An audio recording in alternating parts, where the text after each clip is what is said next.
I have been waiting for this hearing for so long.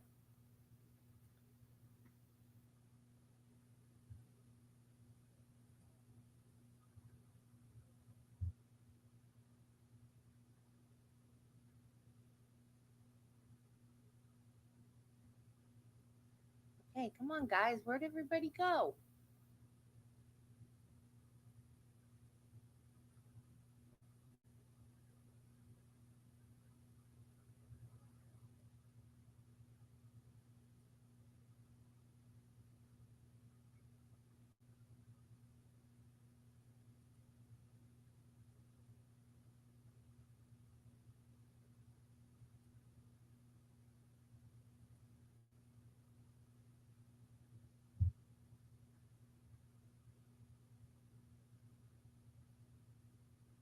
I guess everybody did, because you're the only one back.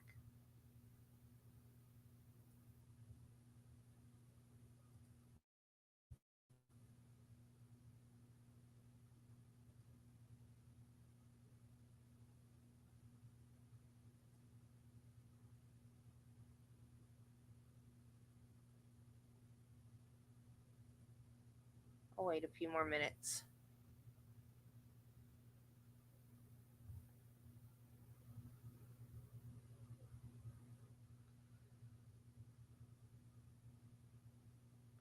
Oh, good. Okay. Yeah, I can't portal. I tried to do that one other time when I had like two live streams back to back, and it won't let me. I guess you have to be monetized to do that.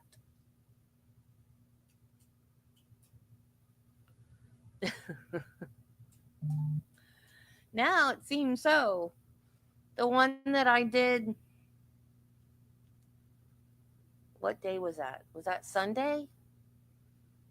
I set it for 3:30 at first because it was a spur of the moment and nobody was there, and I was like, well, great. I have over 500 subs now, but it's still going to be the same old same old.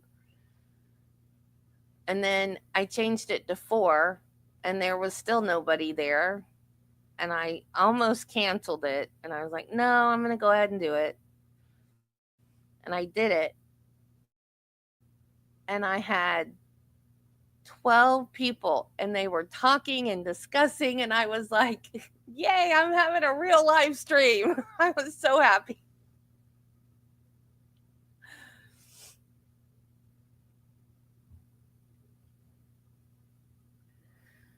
Judy, we watched, do you remember we did the bond hearing on Kendall Mims, the Jessica Barnes, that her husband unalived her, and he had a girlfriend that he had a kid with and another roommate that he was sleeping with, and they all lived in the same house. Do you remember that bond hearing? The Her lawyer was like all touchy feely, rubbing her back and stuff. Well, they had a probable cause hearing on Friday, and I streamed it on Sunday.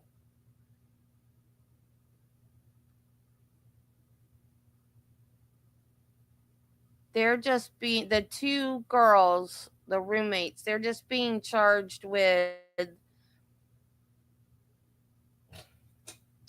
accessory. I wrote it down.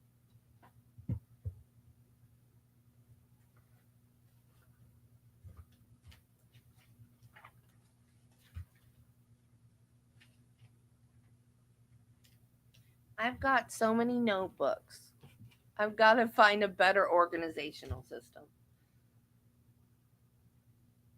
Accessory after the fact, obstruction of justice, and I don't even know how to say this word. Misprision. I don't know how to say that. Misprision of a felony, which is when someone knows about a felony and doesn't report it.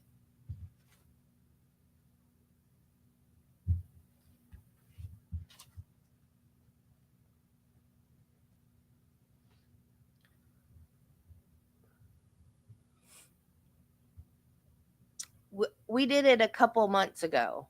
I still had my Christmas lights up behind me when I did it.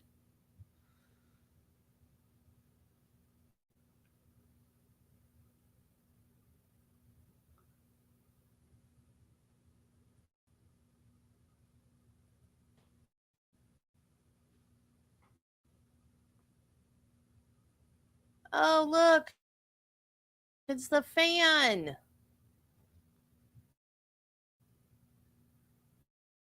I could fast forward it a little bit, but I'm going to wait a couple seconds.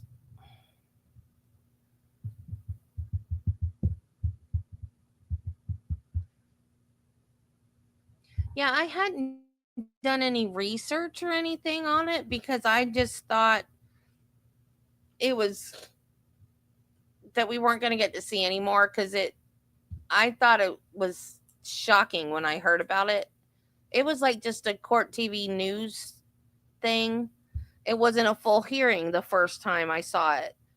And I just wanted to share the story because I thought it was shocking that this 21-year-old kid had these three women so hooked that two of them would help him dispose of a body. And that's why I did it.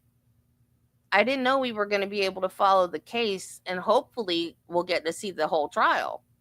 And I don't know if they're being tried. I imagine he would be tried separately because he has the actual red rum charges.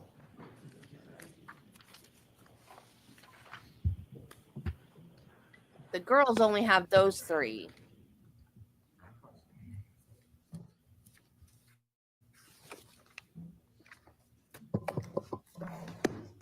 All right, so what I'd like to do is start with, now I don't know if you all have the paper numbers on these. You probably do if you've been looking at mass court. So Commonwealth's motion for records, WFXT TV, Boston 25. This is paper 479. Mr. Brennan?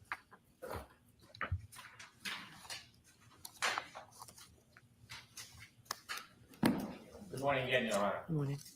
I spoke to Mr. Albano last week and again last night. Okay. And on behalf of Fox, or Boston 25, they're agreeing to my motion in its entirety.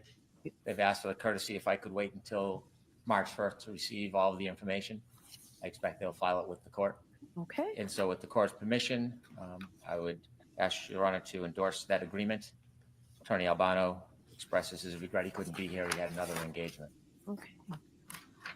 All right, I will. So March 1st before they can get it here? Was that Yes, the date you because they'll said? have it on or before March 1st. Okay.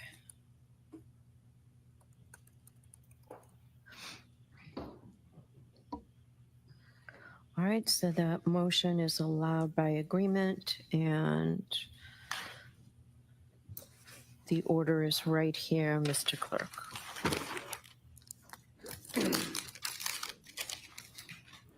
All right. Next, I did amend the scheduling order, so we don't need to hear that anymore, right? And I tried to do it, Ms. Little, to save you from working an entire weekend. You got it early enough to do that, right? On the 10th of February? Yes, Your Honor. Okay. All right. So paper number 483. This is the motion to compel production of a forensically signed copy of the January 29, 2020 video surveillance footage in law enforcement custody. And the opposition, Jim, I don't have a docket number on this. I think it was just filed. The Commonwealth's opposition in response. Do you have a paper number? Okay.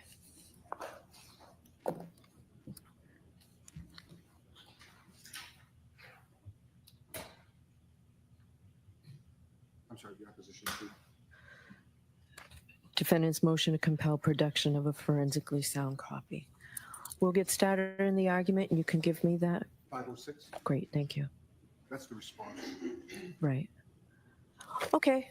Who's arguing this motion for the defendant? I am, Your Honor. Okay.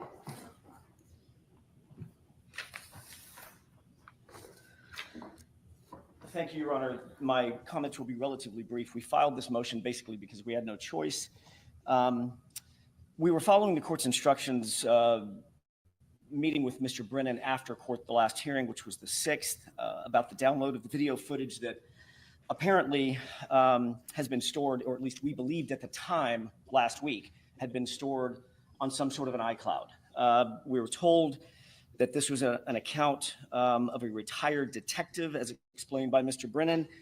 We met after court. Mr. Brennan told us that we did not need, we told Mr. Brennan that we did not need an expert to fly out and go through all the machinations of having someone present if all the information was download from some iCloud account, unnamed iCloud account. As long as that was videotaped, we were fine with it. And that was basically the agreement. That was the information that we had at the time. We were predicating that on a conversation that we had with Mr. Brennan in January, I think it was January 22nd. He indicated that he went to Canton PD the same date, and the court will recall December 12th was the date of what I've referred to as sort of the wild goose chase, that we sent an expert out, et cetera. That same afternoon, apparently Mr. Brennan went to the Canton Police Department and found out that there was, in fact, additional video. Which was news to us. He claims that it was news to him. And putting aside how odd that is, after 3 years of being told we have everything, he went on to explain in very specific form in a telephone conversation that he had met with a retired detective. At the time, he could not remember the detective's name. He said that the detective believed that he kept a copy of the January 29 video that we were looking for, and that he said that it was on a work computer's iCloud account. Mr. Brennan said that they intended to download it from the iCloud, turn it over, and that's the point at which we said, if you don't mind, just hold on that, because we're litigating ultimately this issue, which was the litigation we had on February 6th. So we had the hearing. The day after court on the 6th, after we reached this agreement that the iCloud would just be downloaded and videoed, we received an email from Ms. McLaughlin, and that changed the parameters of what we had believed and what we'd been told by Mr. Brennan. And it sounded more like this. The Commonwealth changed the story from some work computer iCloud account to the footage was being stored on what's called the, quote, department's video file system. It's very different than a retired officer's or a retired detective's work computer's iCloud, which is what Mr. Brennan believed at the time and what we were led to believe at the time. So we asked for clarification. Ms. Little sent an email saying, I'm confused. Now you're talking about something that looks like a much more formal system called the CPD video file system. So we want, that's fine, no problem, download the videos, but we want the metadata and the log files that are associated with that. If it's on a formal file system, it's going to have metadata for the upload, for any access to the data, and for the download. We want the metadata and the log files as well. And that's the key entirely to the audit trail that we're interested in. Historically, we have been asking for videos, for all this video surveillance to be preserved and provided for about 3 years. And this has been one of the centerpieces of this litigation. When we asked for that additional metadata and the log files, Mr. Brennan, in my opinion, took an odd position, which is, nope, we had an agreement. We met right back there in that room. We said that you could videotape the download of the video. You don't get anything else. If you want anything else, go to court and file it. Which is why we had to file this motion. We don't think that it was necessary. This is metadata that is literally in the Commonwealth's possession as we speak. They have it. We're entitled to it. It's simple. That's all we're asking for. Mr. Brennan referred to the video files being placed on Canton Police Department detective file, which is yet another name for where this mysterious video take less than a day. And all we want is the metadata for a 24-hour period, 23 hours and 50 minutes to be exact, and we don't need to file the motion. The first question I have is, why would the Commonwealth even object to this? It doesn't seem like something that they would want to object to. This is in their possession. They know that they've got it or they've got access to it. Why wouldn't we get it? These videos, again, have been a pain point for this case.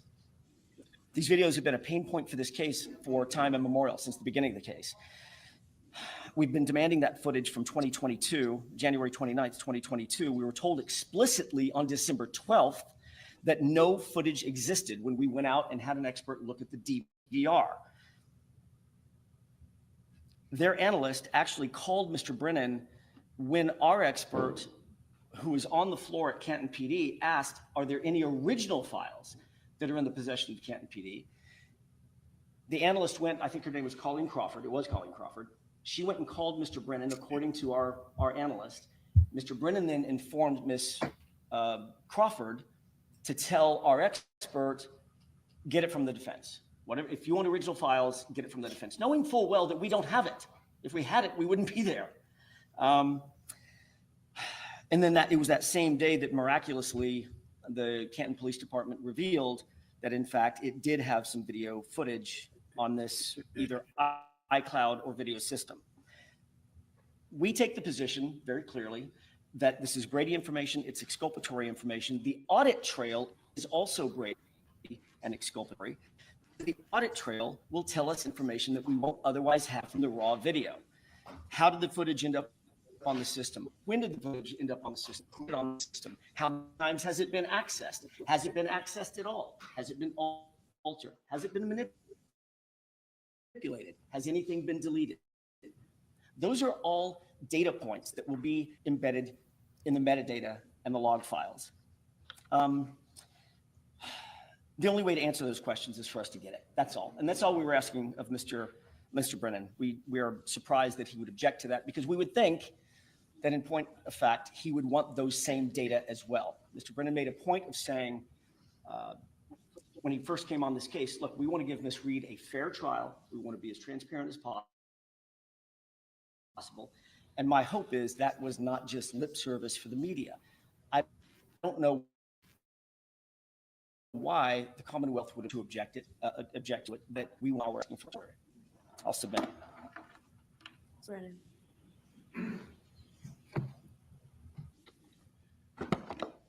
It seems like another effort to portray some type of injustice wrought upon the defense, that half the facts are left out of the presentation. So to talk about reality, the reality is that I invited them to come download the DVR, NVR, where they full well knew that I had no idea if there was still video on there, and why would they be 3 years later? And after they filed a motion making representations that weren't accurate, I no longer had the confidence to have off-the-record agreements with the defense. There has to be a certain level of confidence that when you have an agreement and you try to help the other side, that the memory of the discussion is going to be portrayed accurately. And in losing confidence, the best way to practice for discovery is motion. And yet the court asked me to meet with the defense after court, and I will always honor the court's request. So because of your order, we met with the defense. Now, as a matter of background, there was no motion. That was by invitation. It wasn't lip service. It wasn't trying to. This woman went out drinking with her boyfriend and some other friends, some closer than others, some just acquaintances. And after they left the bar, they went to a friend's house that they didn't know that well, and he went in the house, and they didn't really know if they were welcomed or if they were just invited because they were at the bar with the other people. And she waited in the car while he went inside, and he didn't come back. They kind of gotten in a fight on the way in the car on the way to the house, and he was supposed to go in and then like come back out and tell her, are they going to stay, are they going to go, or what? And she never saw him come back out, and she got mad. So it absolutely sounds like BS from Brennan. So she left, and then he never came home, and they went out looking for him, and they found him dead in the snow in front of the house where she dropped him off. So they're trying to say that she hit him with her car and didn't realize it and left him to die in the snow. But what her defense is saying is that he got in a fight in the house, and the people in the house drug him out and left him in the snow to die. And he has injuries on his arm that look like a dog attacked him, and they had a German shepherd in the house that they rehomed after the incident. They also sold the house, and various other suspicious things happened to cover up this, what actually happened in this case. And she went to trial last year, ended in a hung jury. So she will be retrialed on April 1st. And um, this prosecutor is a different prosecutor than last time. The prosecutor from last time is second chair now. These are the same defense attorneys with a new one added on. And the jury, even though they were hung, they were only hung on one of the three counts. They found her not guilty on the other two, but that did not count because they had to be unanimous. And since they were hung on the one, they even went to the Supreme Court of Massachusetts. They denied, they would not let them throw out the other two counts. So she's being recharged on all three counts, which is, I don't remember, just because, help me out. One was leaving the scene of an accident. One was involuntary manslaughter, I think. And one was second degree murder. I don't remember. But the investigation was horrible. They collected blood evidence in red Solo cups. The video that they're talking about, the reason why the defense attorney wants the original is because they inverted the video, they cut and spliced pieces together. They tampered with evidence basically.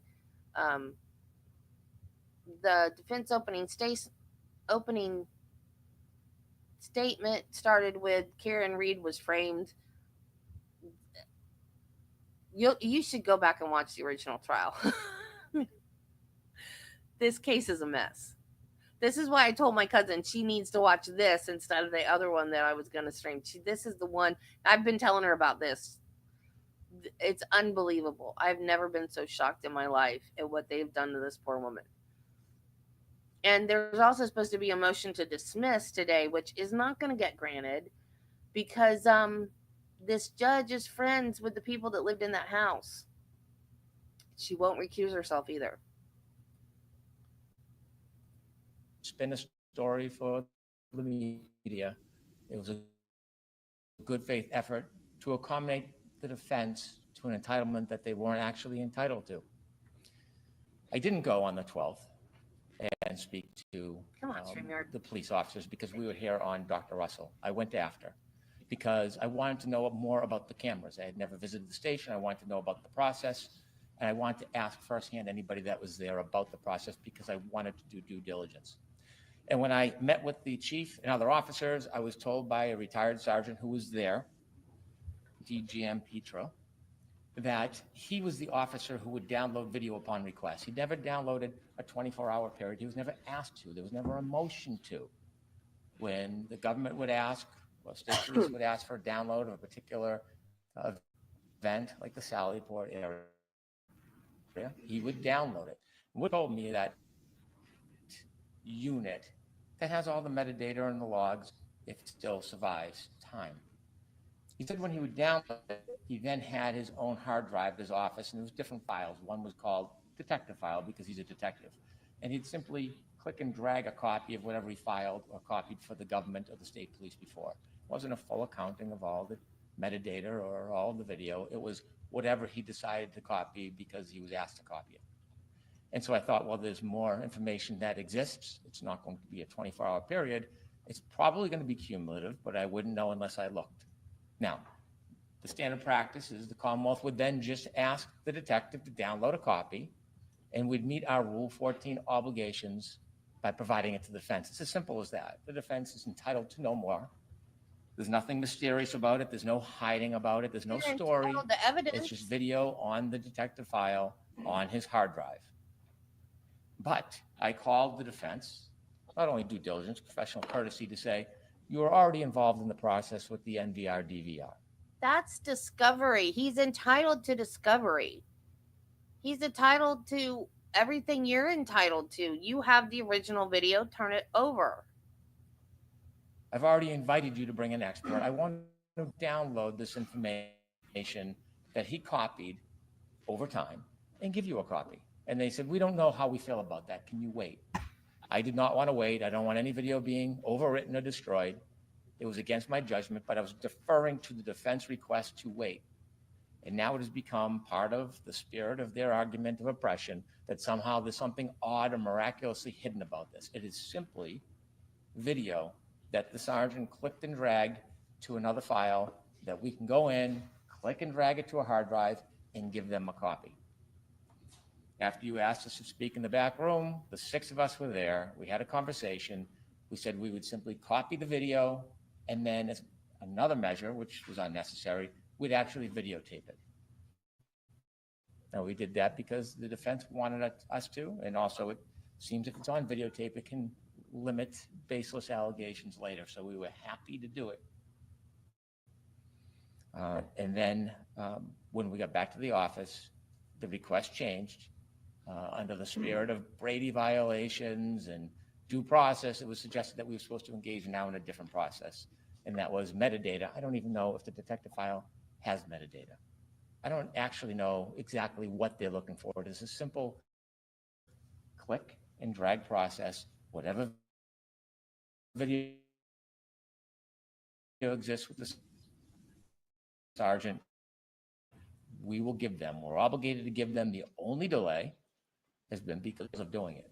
And so we want to meet our responsibility, download the videos, and simply give them to the defense. There's nothing else about this issue. It's that simple. And technically, we don't have any other obligation other than to download it. It seems as though when I extend courtesies and obligations, it becomes complicated. It's not a complicated process. So we would like to finish our Rule 14 down.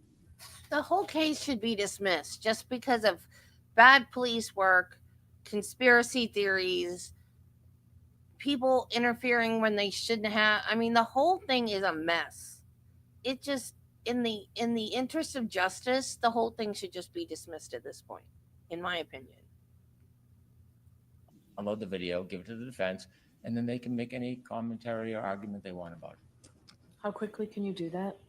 I imagine we could do it one day, but today it'll get done by the end of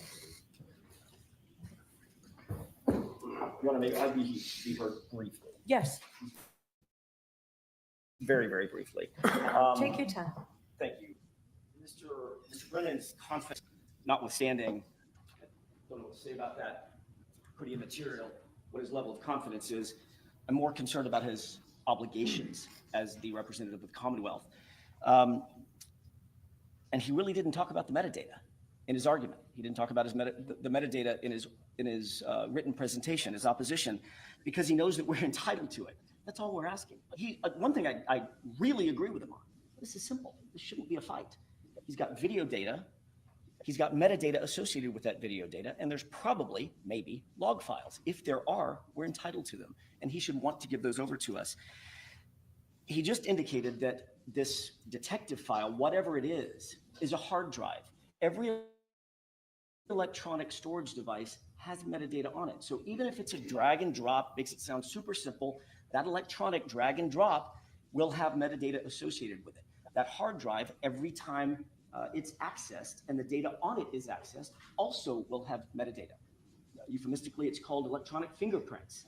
Every single, whether it's a thumb drive, a hard drive, or a server, every one of them have metadata on it.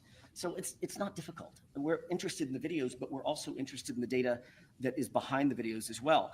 And I wouldn't be nearly so concerned. And Mr. Brennan makes this argument, well, the defense is just up here, again, pontificating about how they've been oppressed, I think is his word. Nobody's talking about oppression. We're talking about fairness. We have been told from day one, before the first trial ever started, Your Honor, this court recalls this. We don't have any further video evidence. Whatever videos we have, we've given them over to you. Then on April 4th, in the shadow of the trial starting, we get more video. Where did that come from? Then in the middle of trial, we get more video. Happens to be an inverted video. Where did that one come from? Then on October 24th, we get more video. This past October 24th, well after the trial, we get more video of Brian Higgins out at the location of CPD on his phone. Where are these dribs and drabs of video coming from? That's all we're asking. And Mr. Brennan should want the October 24th, did that video come with the metadata? No, it's just video. It's a video file. And I'll also, that's a great point, Judge. When you have a hard drive that's storing video files, my understanding, and again, I'm no expert, my understanding is that hard drive will likely have some sort of an EXE program, an executable program on it to play the video or to store the video. It'll also have potentially some sort of video player, maybe a proprietary player on it, and then there's going to be the file. So that's what we're asking. This is metadata associated with all those things. It's not a hard ask, it's not a heavy lift. There's no reason to justify, well, you know what, I'm just going to drag and drop this and you get the video but nothing associated with the video. That's all we're asking. Any further response, Mr. Brennan?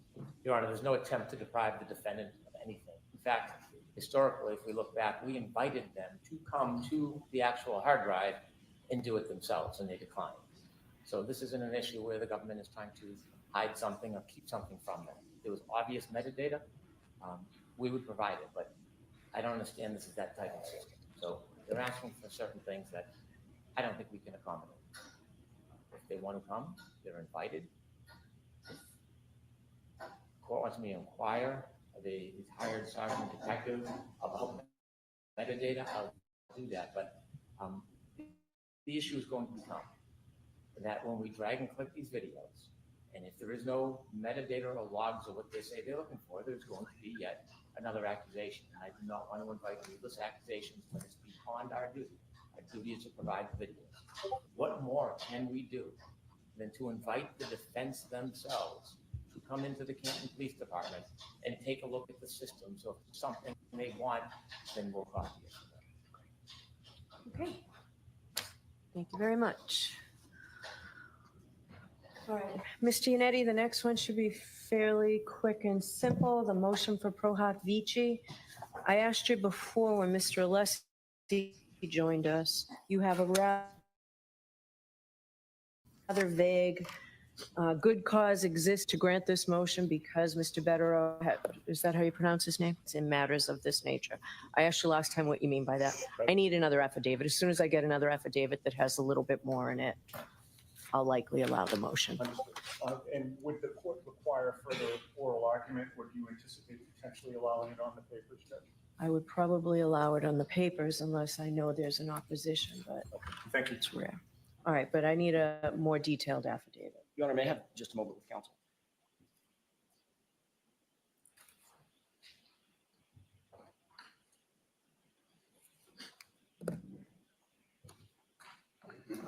Thank you, Your Honor. Okay, the next one's paper. May I be heard briefly? Yes, May I be heard briefly? yes. So I did just say unless there was an opposition. Is this an opposition? It's not an opposition, but I have some thoughts that I want to share with the court. Okay, It's not an opposition because I think a defendant who's presumed innocent has the right to counsel of their choosing. I think it's a very fundamental right. And I don't think the Commonwealth should dabble in taking a position trying to prevent an accused from having counsel of their choice. That being said, as Your Honor may be aware, Mr. Betterow is also an attorney for Mr. Kearney. And that is something that I think the court should consider and be thoughtful about for a couple of reasons. There is a history, a symbiotic relationship between Ms. Reed and Mr. Kearney. There is a history of documented evidence showing the sharing of discovery between the parties. And inevitably, that discovery is promoted in such a way that abuses, harasses, and bullies witnesses in this case.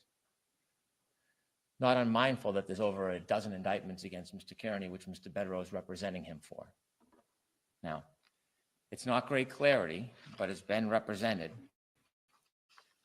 that there is a relationship between Mr. Betterow, Mr. Bradle, who's Mr. Kearney's other attorney, and the defense attorneys in this case.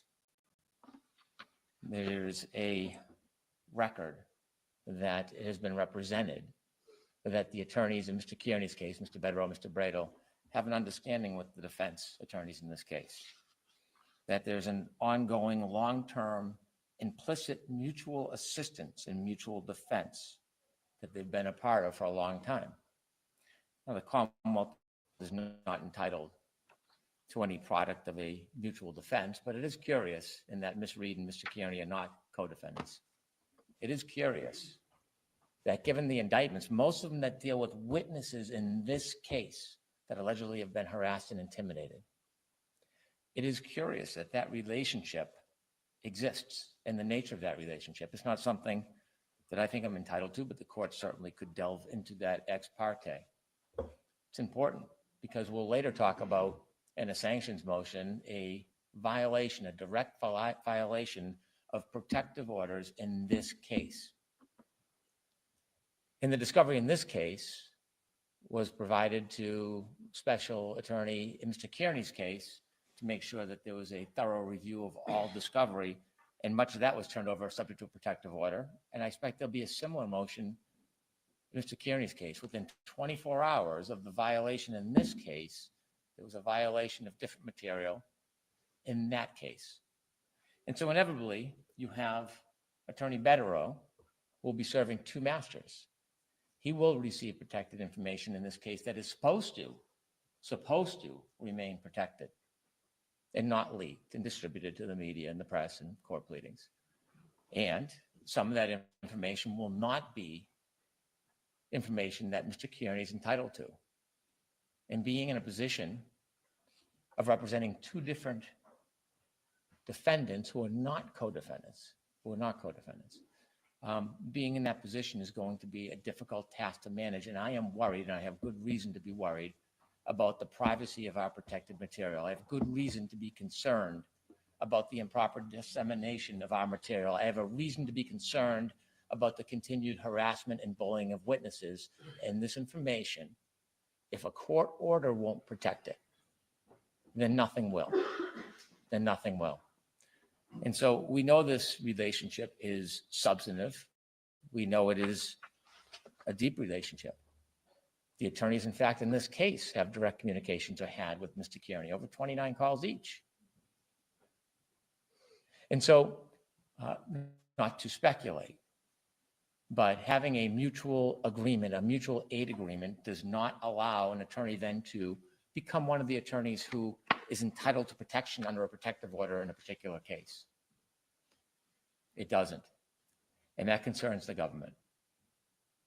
And so while I do not object to Attorney Betterow, they should have as many lawyers as they want.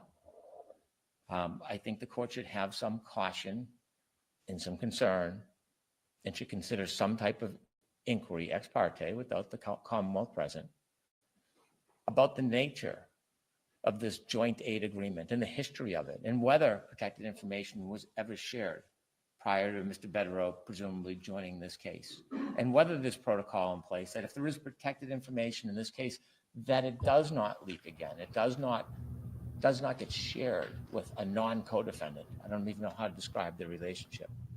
I'm asking the court to consider assuring itself of those safety measures because this trial is going to happen. And these witnesses should be able to walk into this courtroom without fear, without bullying, without abuse. And that has not happened. For many reasons, it has not happened. They were not bullied. And this makes it a more complicated issue. The defendant is entitled to a fair trial, which means she's entitled to another attorney. So I don't object. But the Commonwealth is entitled to. The Commonwealth is entitled to a fair trial. And the witnesses are entitled to walk in this courtroom without being abused. Thank you. Okay. Ms. Giannetti, I have to consider everything that was just said, but I'll wait for your affidavit. Right, we'll try to address those issues in the affidavit, Judge. Thank you. Okay.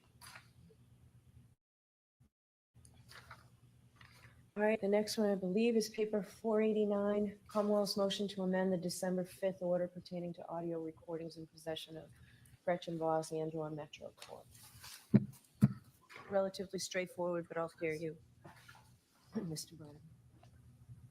Your Honor, you provided us the full audio between the defendant attorneys and Ms. Voss. I'd like to have it transcribed because I expect to use many parts of it for trial. The order was all the attorneys could listen to it. I can report none of the attorneys have listened to it other than me. It was sent to a transcriber, but I told the transcriber not to listen to it or record it because although I expect it might have been in the protective order, I want to be beyond caution on this and beyond reproach. So I'm asking permission for me to be able to make a copy, stenographer make a copy so that we can identify pieces that we expect to use for trial. Okay, there's no objection to this, is there? No, Your Honor. Of course, I'll provide a copy if you want. Yes. All right, so this is allowed.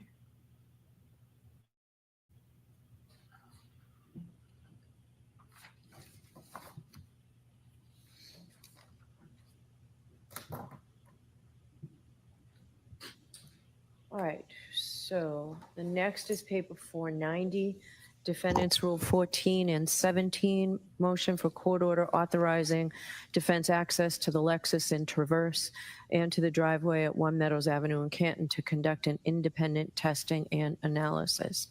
I did receive this morning an affidavit from attorney Mark Diller on behalf of the O'Keefe family in response to defendants Rule 14 and 17 motion for court order authorizing defense access to the Lexus in Traverse and to the driveway at 1 Meadows Ave in Canton to conduct independent testing and analysis. I assume counsel has seen this affidavit of Mr. Diller? Yes, Your Honor. In the interest of saving time, I would alert the court that Mr. Brennan and I have conferred prior to today, and today he handed me a drive that appears to have the 3D scans that we were seeking. Okay. So that may well satisfy us, and I would ask that the court take no action on this motion until we've had a chance to view them, and we may not need to have action on this motion. Okay. I do just want to say it's clear from this affidavit that there's the spirit of cooperation, even though unnecessary, frankly, on behalf of the O'Keefe family. So I would not do anything really other than what their lawyer has suggested. Understood. Okay. All right, so no action taken. So the next is paper 493, defendant's motion to reconsider reciprocal discovery order, and paper 503, the Commonwealth's opposition. So who is arguing this motion for the defendant? I will be, Your Honor. Okay, I'll hear you. Would you like me to address both issues first, or? Both issues. Okay. So, Your Honor, taking first the motion to reconsider the reciprocal discovery order, I start by acknowledging that the court has wide discretion in this area with regard to discovery orders and reciprocal discovery orders. I'm also aware of the court's ruling in the first trial whereby we were ordered essentially to turn over any evidence that we were going to use when impeaching Commonwealth's witnesses. And that's what we're asking the court to reconsider. It is our position, Judge, that, part of, and I believe I quoted a case on the last page of the motion, the effectiveness of page 12, Judge, of my motion. The effectiveness of cross-examination often depends on being able to surprise a witness, particularly an accusing witness, with evidence that contradicts. Carla, the video is from the Sally Port where they towed her car, and where they found his body, they found no shards of the taillight from the car at the time. when she left his house to go look for him, she bumped his car that was at his house, and it cracked her taillight just a tad, just like a little crack. So what they're trying to say is that her taillight shattered, I guess, when she hit him, and it left pieces of taillight at the scene, but they didn't find any at the scene. So at the Sally Port, there's video, and they inverted the video. So it looks like you're looking at the tail light that's in question, but you're actually not looking at that tail light. You're looking at the other tail light. And there is somebody on the other side of that car. You can just see the top of their head. And if you believe the conspiracy theory, it looks like someone could be back there breaking that taillight. That's a conspiracy theory. And then later is when they found the taillight at the scene. So if they found the taillight the way they found it, it would have been underneath the body, not on top of it.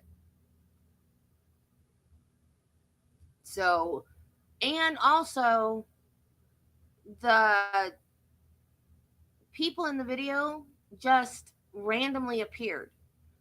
And the explanation for that was it's a motion activated camera. Well, that's not how motion activated cameras work.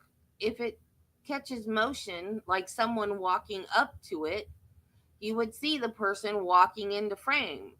But no, people just popped up like they just teleported into frame.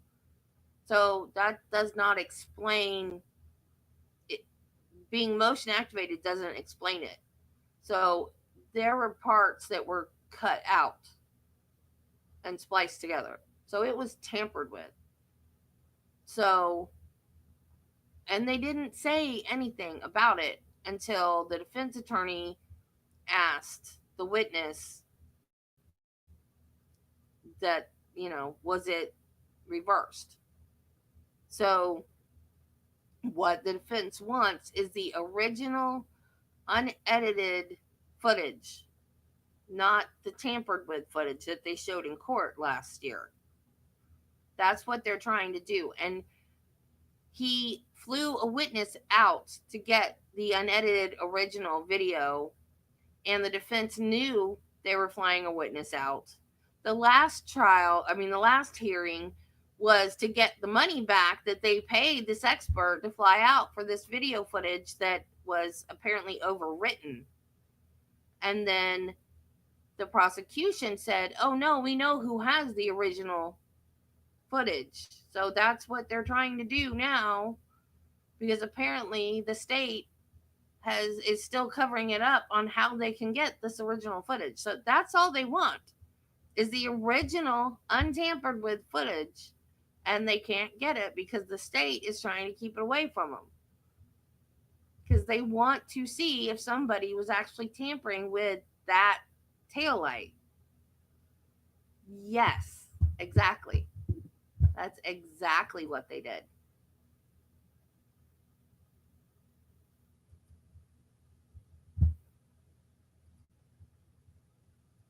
Or is inconsistent with his trial testimony. And with regard to at least two witnesses, the examples that we outlined in the motion, we were deprived of that very legitimate exercise of confronting a witness and surprising them with an inconsistency in their testimony. With regard to Ms. McCabe, it was never mentioned anywhere that she spent an hour at the personal home of Mr. Lank from the Canton Police Department. That only came up after we were ordered and did produce, pursuant to the court's order, the geofence data which revealed that that meeting did take place. And so, the Commonwealth, armed with that information, went and talked to her about it, obviously, because she was very well prepared on cross-examination to address that issue, and came up with a very detailed explanation that appeared to diffuse the fact that she hadn't mentioned it before. She was very well prepared for that. And secondly, with regard to the juvenile witness, as the court remembers, I'm sure from the first trial, we had that video of the steak tips incident, and it clearly did not show the type of animosity that had been originally prepared. And so when it came time for trial testimony, it turned into something different. It turned into, well, that was a takeout incident, which, we question what was done behind the scenes to, arrive at that conclusion as well. And, I also, include in the motion, and just to be clear, Judge, this is something I will start with in addressing the motion for sanctions. This is my motion. I drafted it. None of my co-counsel saw this motion before it was filed. So I take responsibility for everything that's in there. But, we also make the point that with regard to, Trooper Proctor, it appears as though there was, he was monitoring the trial. At least that's the inference that we draw, because he specifically says the one part that he didn't want to watch was Mr. Jackson's closing argument. And he obviously uses derogatory language toward him as well. If we turn over this information in advance, not only does the Commonwealth get a chance to blunt this information by having the witness be given an opportunity to mold their testimony to take into account the impeachment information, but this is I won't say unique trial, but it's a rare trial that is streamed online. There's obviously a lot of press interest.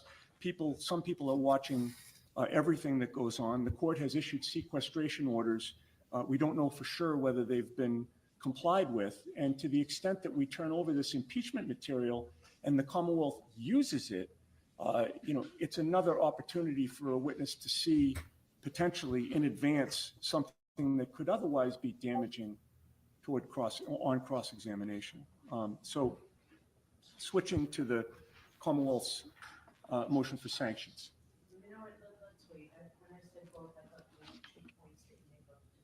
Understood. All right, so, Mr. Brennan?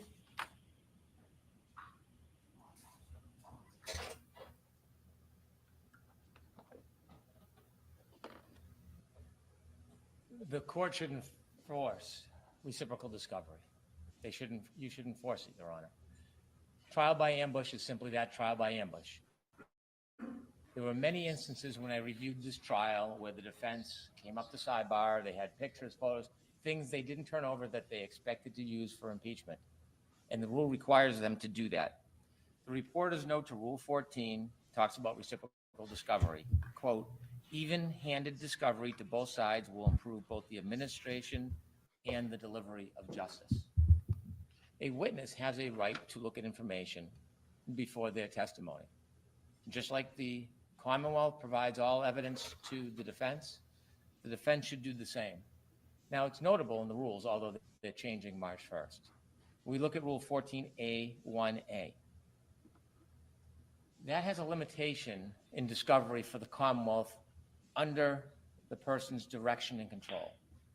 The reason for that is because the Commonwealth, unlike the defense, must provide all discovery in their possession and control. So, for example, if the Commonwealth is going to call an expert, they have to provide everything. Although the rules are a little bit more limited, it is the best practice to provide everything. If the Commonwealth is not going to call a witness, they still have obligations. And that is why that language is in Rule 14A1A. If the Commonwealth seeks consult with somebody they're not going to call, they need to produce it to the defense. For example, I get random emails from unknown people, anonymous, or sometimes there are names on them, talking about theories of the case. I give it to the defense because it's in my possession, custody, and control. I have no intention of calling an anonymous person, but because I have the information, because I am the Commonwealth, they're entitled to it. If we look under 14B, it's different for the defense. If they're going to call a witness, they have an obligation to produce evidence. If they have evidence they're going to use at trial, they have an obligation to provide it. And so allowing the defense to simply hide information because they think it's impeachment at trial is uneven-handed. It's not fair play. It's not in the interest of justice. There is no caveat or exception for the defense that they're entitled, in state court anyways, federal rules are very different, in state court for them to withhold reciprocal discovery. The order of the court at the first trial, even though it wasn't followed religiously, was that reciprocal discovery was an obligation of both sides, and that should not change. It's going to create chaos. It's going to create delay in the case, and it's going to create an unfairness. It will be trial by ambush. It will be. And so since there is no caveat or exception for the defense, and since there's no entitlement to withhold impeachment material, we should not make an exception for this team. They should provide it like everybody else. So I'm asking you to maintain the reciprocal discovery order that is already in place, and then hopefully at this trial, it'll be abided by. Okay. Was there any follow-up to that? The motion for sanctions will be a little bit later. Right. No, the only thing I would point out, Your Honor, is that with regard to the report of Jen McCabe, or Jennifer McCabe, I should say, revealing this link meeting, that report wasn't provided to us until after she testified. And I think this court remembers from the trial that there was sort of a rolling discovery that we received even as the trial was going on. So I just wanted to make that point. Okay. Your Honor, I've tried my best, and I will continue to provide all discovery timely to the defense. Thank you. I've been on the side where late discovery comes in a trial, and I never want that to happen. Sometimes exceptions happen on both sides, but that is not the intent of the Commonwealth. The Commonwealth is doing everything possible to give the defense more discovery than they're entitled to as early as we can. All right. Thank you. Next is paper 495. This is defendant's motion to compel discovery, and then there was a response from the Commonwealth. Paper 502. So who's arguing this for the defendant? Thank you, Your Honor. Okay.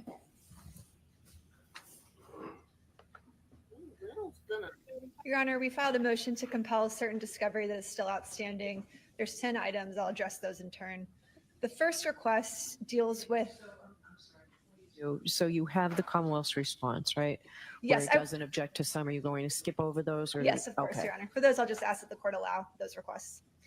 For request 1, Your Honor, we've asked for all chain of custody logs, reports, evidence logs, and other documentation regarding how the Norfolk County District Attorney's Office and the Massachusetts State Police came into possession of each distinct production of Canton Police Department video surveillance footage from January 29th. As the court has heard many times, we have received 3 separate productions. One before trial, which was missing the precise time Ms. Reed's Lexus was brought into the Canton Sallyport garage. Another production in the middle of trial, which included an inverted video showing only the left portion of Ms. Reed's taillight, not the condition of the right rear taillight in the Sallyport garage when it was first brought in. Then we have a third production, which was not turned over until after trial in this matter. In that production, we have video surveillance footage from outside the Canton Police Department, where it shows Brian Higgins on his cell phone talking to someone at 1:30 a.m. outside of the Canton Police Department. The only report or documentation associated with any of those 3 productions is a singular report from July of 2024 that details an IT person, Colleen Crawford's, review of video surveillance footage and summarizing information about what she looked at. We have no chain of custody logs, no evidence logs, no reports regarding the download of that information. We don't know who the custodian of records is with regards to in the Massachusetts State Police and Norfolk County DA's possession. We are entitled to that. We're simply asking for what we have in all the other video surveillance footage. evidence logs, a copy of that was booked into evidence. The Commonwealth cannot skirt their discovery obligations by simply failing to memorialize evidence that doesn't help them. So does the Commonwealth have an obligation to create a document if it's not already in existence? That information is in their possession. It's Brady, right? We have Canton police officers who handled this footage. We have Massachusetts state police officers who handled this footage. They know that they downloaded the information. You cannot skirt your Brady obligations by failing to memorialize things in reports. We are asking for basic reports from the witnesses who recover this evidence. They can't avoid cross-examination on evidence that they're admitting at trial by failing to disclose who obtained it and when. And I can understand why they might not want to do that. There's an ongoing federal investigation. No one seems to want to take ownership of these videos, but that does not absolve them of their Rule 14 obligations. We still don't know who the custodian of records is. And this is why they should have waited until after the federal investigation to go to trial. This is exactly why. I don't know why they didn't wait. If they had waited, we might not have even needed to go to trial. The Commonwealth cannot skirt its mandatory discovery obligations by refusing to memorialize this material and relevant evidence in a report simply because they don't want the individuals involved to be questioned about it. The Commonwealth is intentionally subverting its obligations under Rule 14. We're asking that this request be allowed. All right. The second category of information, Your Honor, is information that relates to the Norfolk County District Attorney's Office investigation clearing Officer Matthew Farwell of the murder of Sandra Birchmore. Whoa! There's certain names that this court will recognize. First responding officer, Sergeant Link. Detective, Kevin Albert. Trooper, Mike Dunn. Trooper, Zach Clark. Colleen Crawford. Lieutenant John Fanning. Trooper Garino. Lieutenant Brian Tully. Trooper Kathleen Prince. And Norfolk County District Attorney Michael Morrissey. All of these individuals are material and the DA, Michael Morrissey, the one she just mentioned. Okay, there are two other cases in Massachusetts that were investigated by these same cops. The one she just mentioned, Sandra Birchmore, she was a woman that was killed when she was a teenager. She went to some police camp for kids that wanted to become cops, and they groomed her and did things to her. And then when she became an adult, she became pregnant with one of the cops' child, and she was unalived, and they hung her to make it look like she did it to herself. And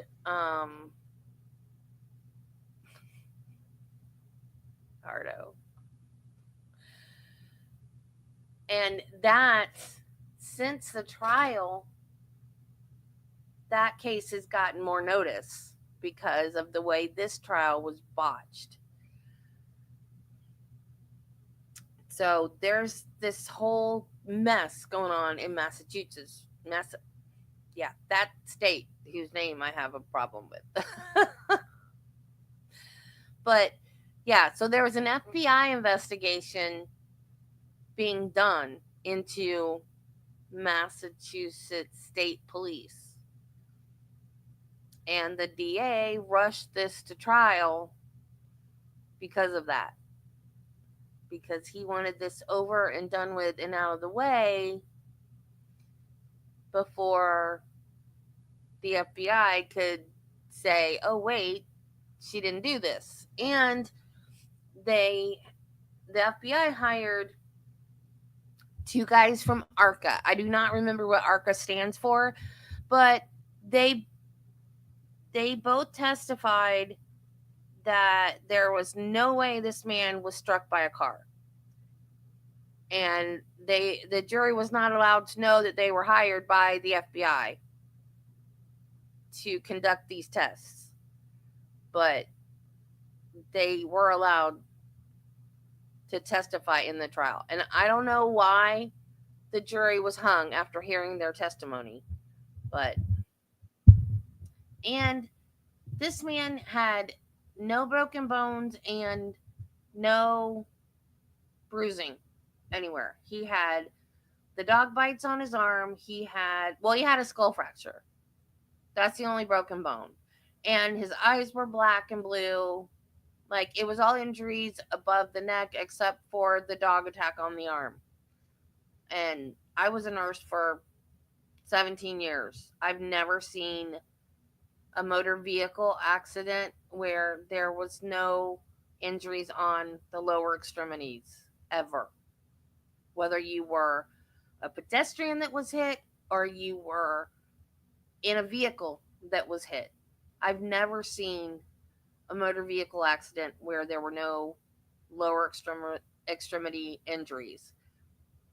And I think that the guys from ARCA pretty much proved that he wasn't hit by a vehicle. But the jury was not allowed to know that that was part of the FBI investigation. They weren't even allowed to know that there was an FBI investigation.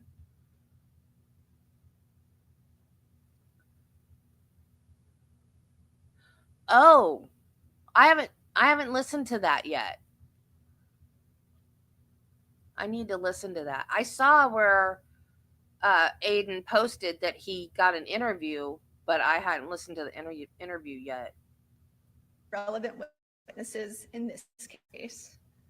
They are also material and relevant witnesses in the investigation that cleared sworn peace officer Matthew Farwell in the murder of Sandra Birchmore. The parallels in these two cases could not be clearer.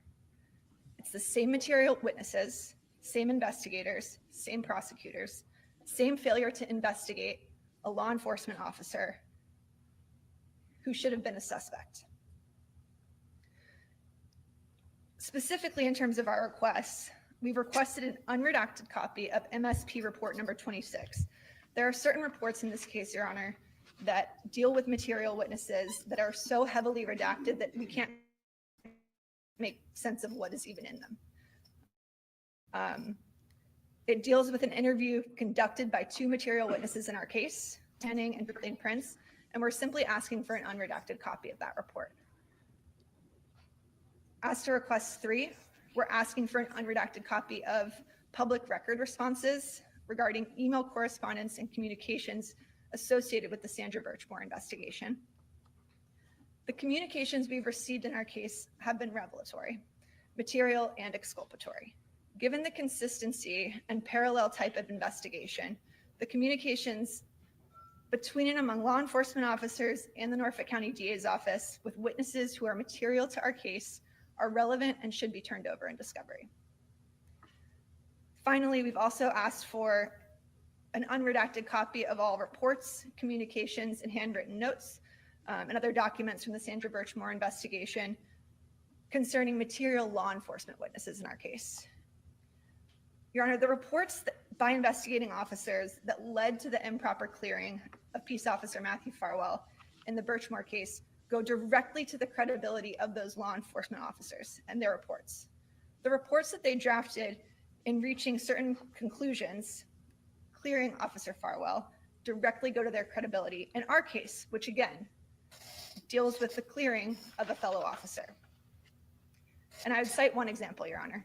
For example, Massachusetts State Police Trooper Garino, the same person who obtained and analyzed the electronic devices in our case and reached certain opinions and conclusions, And did it wrong. also analyzed electronic data in the Birchmore investigation. As it turns out, Trooper Garino made certain ultimate conclusions in at least one of his reports, stating that really there's nothing to see here. I found some text messages. They corroborate that Matthew Farwell had a consensual relationship with Sandra Birchmore. No evidence of improper conduct, nothing to see here. Yet, when the federal investigators looked at the electronic data, they recovered tens of thousands of text messages between Birchmore and Farwell that implicated Farwell in her murder. The text messages, which are publicly available and referenced in federal search warrants, affidavits, are incredibly disturbing. They establish that he had sex with her as a minor when she was a cadet in the Stoughton Explorers program. They detail violent fantasies. It's clearly implicates Matthew Farwell. It's not even a close call. Is it relevant and material to us that the same expert would analyze a fellow officer's electronic devices and make those types of conclusions? Of course it is. This information goes directly to Garino's credibility, bias, competency, and ability to conduct an investigation in this case, where there were law enforcement officers who should have been suspects. As to request number 5, Your Honor, we're asking for documents related to the internal affairs investigation into Trooper Michael Proctor. As the court knows, we have an ongoing Rule 17 motion as well with regard to these documents. The Massachusetts State Police is an agent of the Commonwealth. This internal affairs investigation happened recently. We're asking the court to go ahead and order the documents because we are on the eve of trial. The administrative hearing that took place deals directly with allegations of conduct by Trooper Proctor in this case.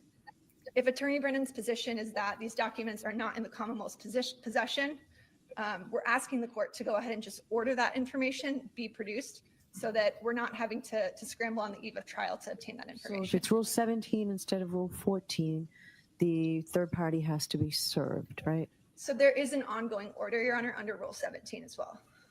We already filed that, a Weenus motion back in 2022, and it was ongoing. All right. If somebody can tell us the paper number so we can find that. Thank you, Your Honor. I will. The Commonwealth has indicated that they do not object to requests 6 and 7, so we'd ask that the court allow those requests.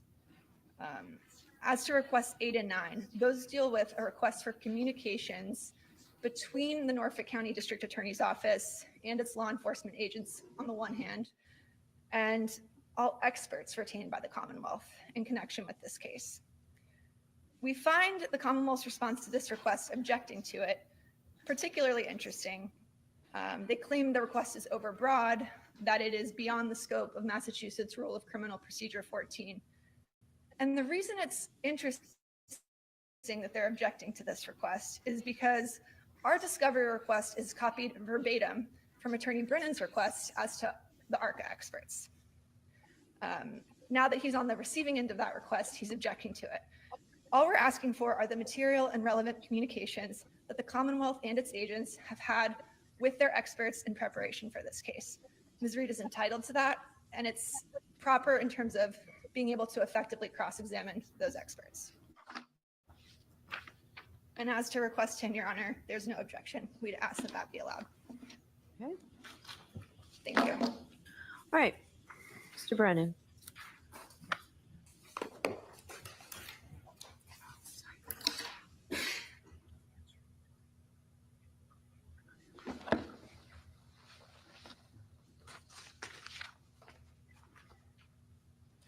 It's important to represent facts accurately. And the court has ordered in the past, when representations have been made, that they be accurate. We hear an echoing of a claim of Brady, but we hear no substance behind that claim from the defense as to, number one, Commonwealth is not going to make logs up that don't exist. They're not going to make a record of something that is not in writing, that there is no witness for. The defense has asked the chain of custody, logs, evidence, reports. If they existed, they would get them. I told the defense in an informal discovery request I would look into any chain of custody information, and I did. I've spoken to a number of witnesses, including the retired sergeant, and I expect that I will have him write a report to give to the defense, and I'll provide them all the information that I have about what I could find out about the tapes that were provided in this case, where they came from, who downloaded them, who touched them, and who they went to. But there are some things the Commonwealth cannot do. They cannot simply invent a log when a log does not exist, and they cannot invent a chain of custody that is not in writing and there is no witness to. I've done my best to be thorough and diligent, and they will receive a report and have all the information that we have. It's odd that it's important during argument to mention that there's an ongoing federal investigation and then list a number of witnesses for the Commonwealth, implying somehow something's nefarious, that these witnesses are involved in this other controversial case that has nothing to do with this case that the defense would like to parasite onto. And so they just throw out terms and words for our audience that's here on our right to try to create an illusion of.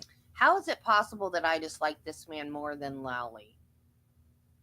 I thought he was going to be better. I really did.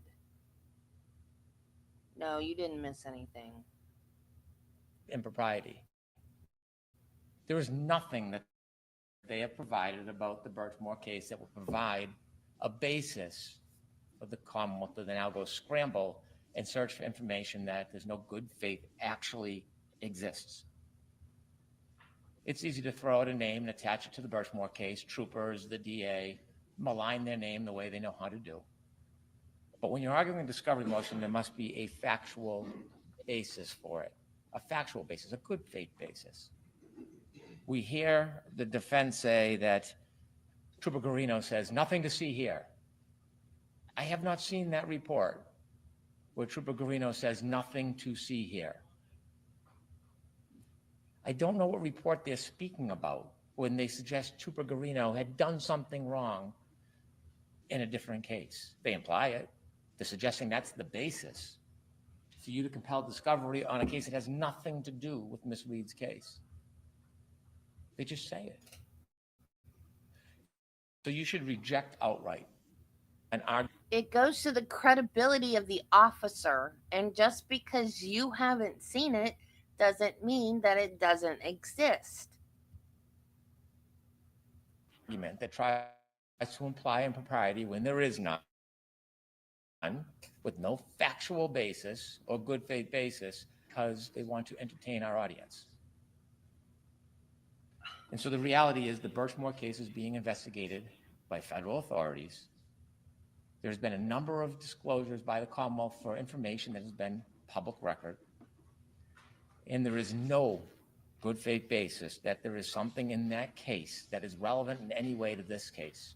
Ms. Birchmore was a victim.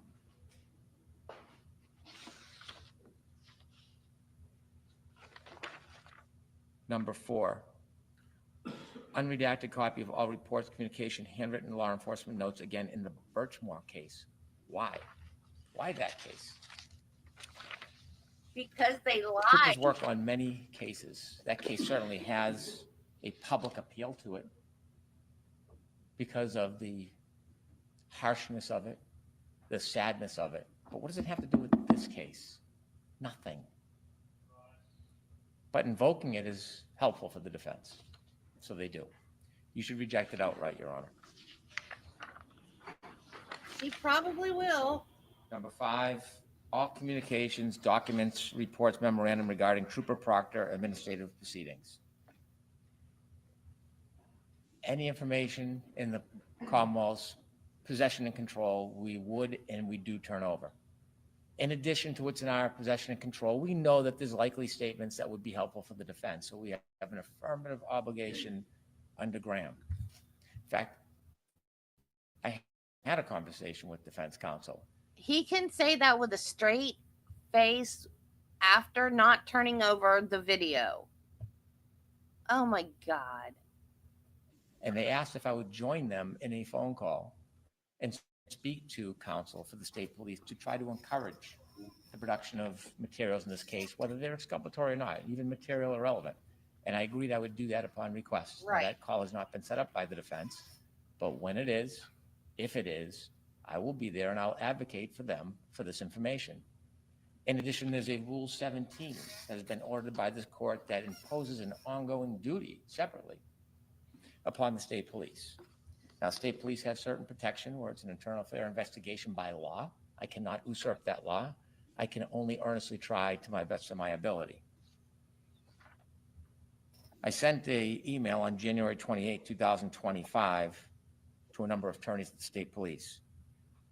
And I informed counsel in view of the Commonwealth's responsibilities under Brady versus Maryland and Giglio, and most recently set out in McFarland and Graham, the Norfolk District Attorney's Office is inquiring whether the Mass State Police Legal Department and law enforcement officers assigned to the State Police General Headquarters in possession of any relevant material, statements of Mr. Michael Proctor, witness statements, and any findings relative to the department investigation and hearings relative to this matter.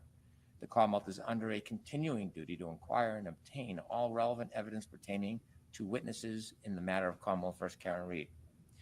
All potentially exculpatory and relevant evidence must be disclosed to the defense.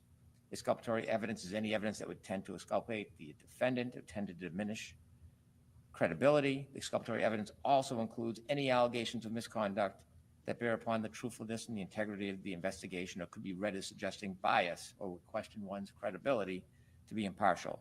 In addition to any obligations under Mass Rule 14, Commonwealth alerts Internal Affairs Division of Massachusetts State Police to an ongoing Mass Rule Criminal Procedure 17 order for the production of records regarding the investigation of Trooper Michael Proctor, to the extent that any records beyond that was initially produced in March 19, 2024, please provide forthwith to the Commonwealth and the defense. So we are and have made best efforts to provide all of that material. The defense is entitled to it. We cannot force them or compel them, but there is the Rule 17 motion, and we'll continue to abide by our obligation and duty.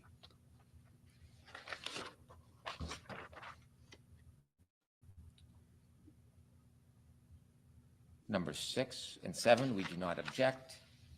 Number 8, there is a difference between ARCA, and we'll discuss that in more detail when we get to the ARCA motion, and expert discovery. We have provided, there is a difference between ARCA as an expert witness and typical expert witnesses. I can assure the court that we provided our entire case file for our accident reconstruction expert. We provided all of our materials for all of our experts. The discussion between the experts, the oral discussion between the experts and me cannot be replicated. If there was anything inconsistent or exculpatory or helpful for the defense, I would reduce it to writing and I would provide it to them. They have all the materials our experts relied upon. They have all of the reports. They have all the raw data. They have the research material. I do not believe that tracking phone calls for a regular expert is possible, number one, and has any relevance whatsoever. It is different for ARCA, and again, I'll delve into that when we talk about ARCA because that is a very unique situation. We have been very broad in our expert disclosures. Written communications, number 9, email, text message between Norfolk County DA's office, law enforcement, and any expert.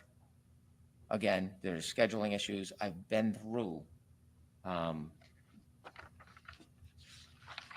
emails and text messages, and I have given a healthy production of materials that are relevant, would even suggest any type of bias. And in addition, I've asked for a production of any statements whatsoever with any witnesses in this case so that I can review them.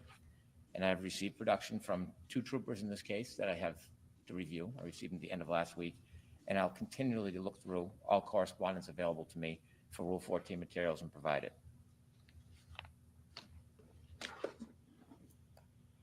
All right. Any follow-up, Ms. Little? No, thank you, Your Honor. All right. So I'll take that under advisement. Do you have that Rule 17 paper number?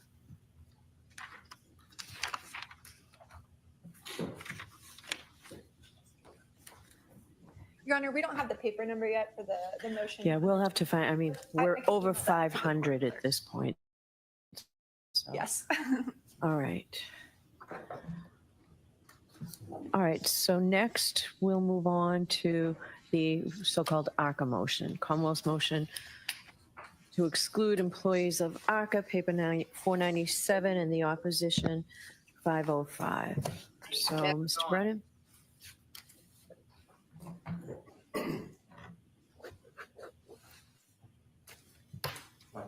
Sure.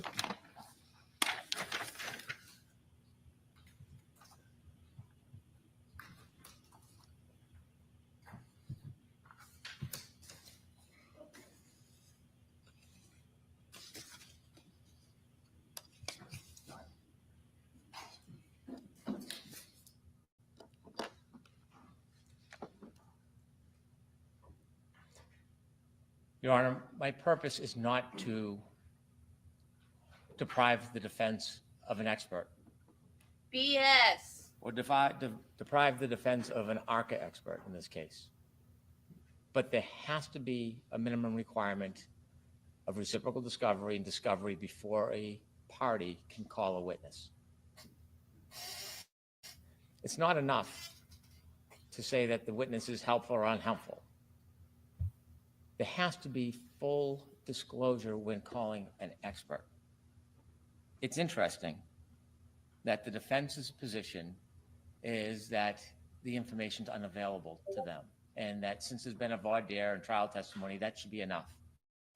Well, what the government worries about is that there is other things that are relevant, like compensation, collaboration between one side and the other, and that expert witness that they don't know about and can't ask about.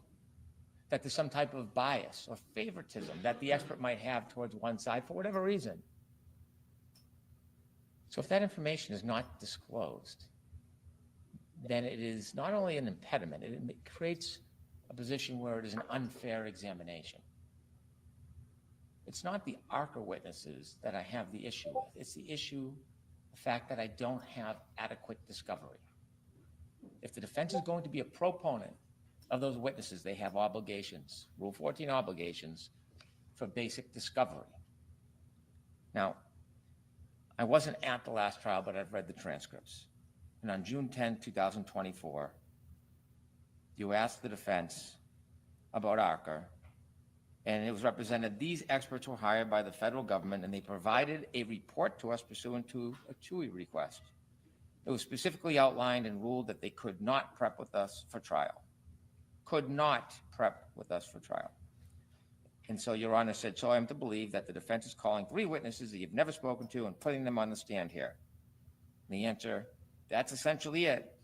We've spoken to them only for purposes of coordinating their testimony and their background. We've not been able to interview them regarding their findings, which are outlined in detail in the reports that both sides have. Your Honor said, see, I don't see that as being the report. I don't see that as being detailed. It leaves a lot of questions as the gatekeeper as to what they can testify, and you have not complied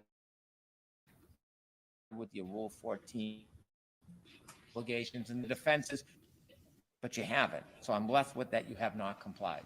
So where in the transcript is this? On page 2812 and 2813 They hadn't talked of to them June 10, when 2024. No one had. Now, having When they testified. some familiarity with the federal government, I know, you can't hear me. seemed to me based on No one had talked to them before they testified in the trial. Neither side, because they investigated for the FBI investigation. They had reports, but no one had talked to them. Now they have a chance to talk to them before the second trial. So both sides should talk to them. I don't understand why this is a problem. And Carla, this is a different attorney from the first time. They got a new attorney because the other attorney was so crappy. And this guy is just as bad. Maybe even worse. But yeah, you're right. Hey, Robbie. Oh, good luck. Feel better, sweetie. my limited experience. There was much more to the story. So I called the federal government and I tried to encourage them to provide full discovery so that the experts could testify. I was resigned to a TUI letter. I've been down that road many times. It's a dark road that never sees the light of day. So I filed a TUI letter, comprehensive TUI letter. And it was delayed. And over a long period of time with requests and deadlines, I finally received a response that was unresponsive. And it was striking that it wasn't noted it was unresponsive, just when I read the materials, and Attorney McLaughlin actually identified them. They didn't respond to our request, so Attorney McLaughlin wrote back, and then we got new materials, just some. But these materials are the very reason why the defense should not be able to call witnesses without giving full discovery. Having not been at the last trial and reading the transcripts, I only have a flavor for the last trial. So there is email correspondence between the defense, not only the federal government, but the ARCA witnesses themselves. A recent request for their appearance pursuant to TUI, which I have no issue with. But if we look back earlier in the relationship, what we see back in March 22nd, 2024, is that there are conversations between the defense, Attorney Jackson, and Daniel Wolf, who's one of these ARCA witnesses. Thank you so much for taking the time to get on the phone with me this morning pursuant to our conversation. Please feel free to forward an engagement letter to this email address. I will get that countersigned and return to you forthwith, along with your retainer as required. The Commonwealth, as I understand it, was not aware of any promised rewards or inducements or payment. It relied on a reciprocal discovery order of this court for that information. Response: hi, Alan. Subsequent to our conversation on Wednesday, the U.S. Attorney's Office asked we pause any further conversation until we received additional information from their office regarding how our involvement will move forward. Now, it's not the opinion that troubles me, it's the relationship, and Commonwealth should have an even playing field. Saturday, June 22nd, Daniel Wolf writes, Alan, I spent some time this morning putting together a brief outline of my qualifications, also attached my D&T list.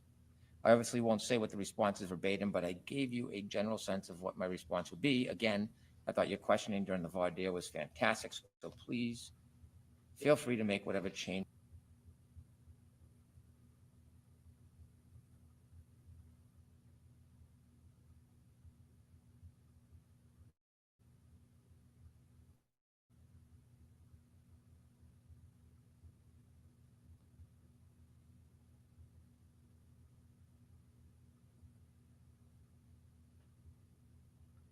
Why isn't it showing up?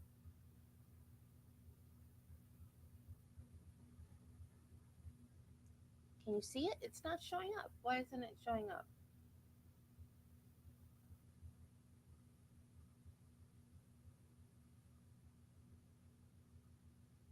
There it is. Man, delay.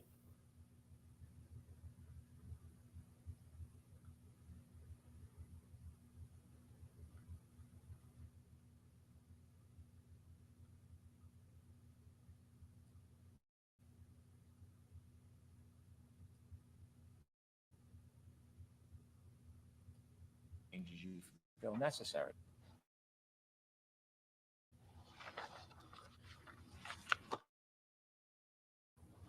Now, this isn't information provided, and I'm insistent the best I can to get as much information as I can. We then are provided an outline of questions and answers for a direct examination. The Commonwealth did not have the luxury, the privilege, not even know that there was an outline that was being disseminated by this totally independent witness who took no side other than that of the truth.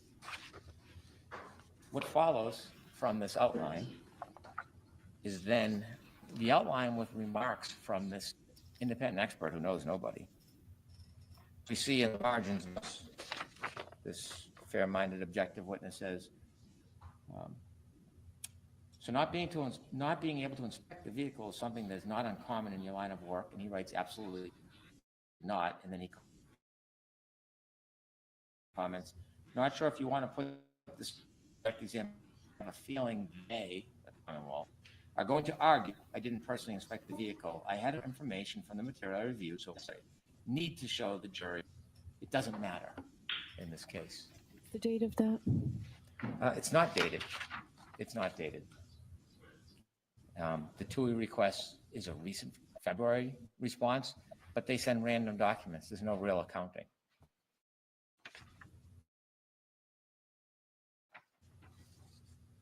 Now, I'm not saying undermines the conclusions of ARPA.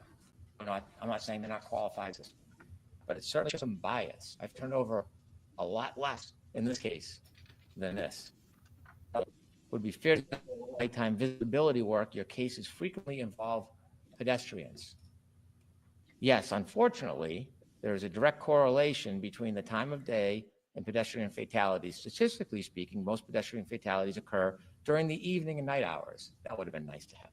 So my specialty in the area of hitting human factors results in a lot of my cases involving pedestrians. Pretty important stuff in this case. Hey, Nancy. And then he comments, if you don't want me to say this, that's fine. That's fine. Shh. Don't tell them.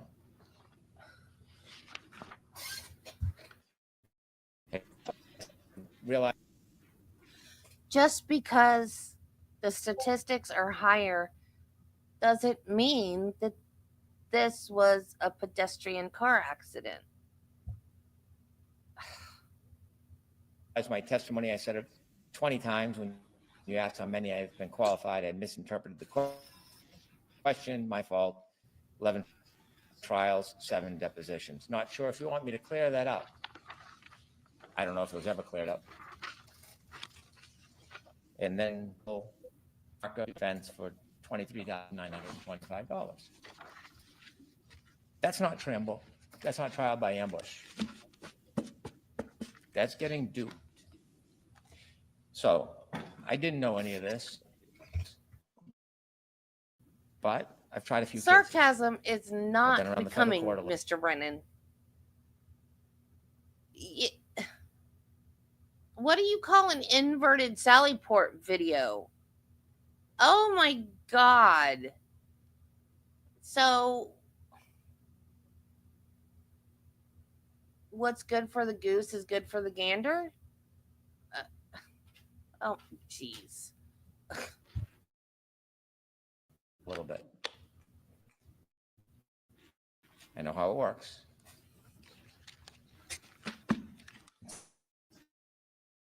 Sometimes. No, he was supposedly thrown. And when the officer was asked how he calculated the distance he was thrown, how it was caused, the officer said, it just did. Literally, that was his words. It just did. I'm serious. I'm quoting the man. It just did. No calculations, no physics, no, it just did. Who watched the trial? Back me up, guys. Did he not say that? It just did. The ability to one side to use ghosts. They create illusions and shields and say something's there and something's happening, a federal investigation, and I don't care if the witnesses testify at trial. I don't care about their opinions, but I care. And the Commonwealth, like the defense, is entitled to discovery. So if they can produce the discovery, I'd welcome it. Yes, it did. Right, I'm going to take a recess before moving. All right. Please.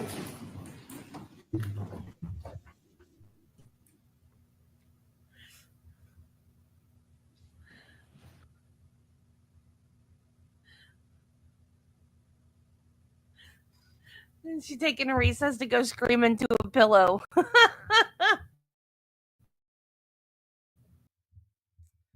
Hey guys, I'm gonna stop it there.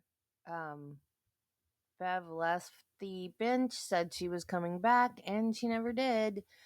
So the rest of the live stream was just me filling in people on the trial that didn't watch the original trial. So it was pretty much just a discussion, and that was the end of the hearing. So I'm going to leave it at that.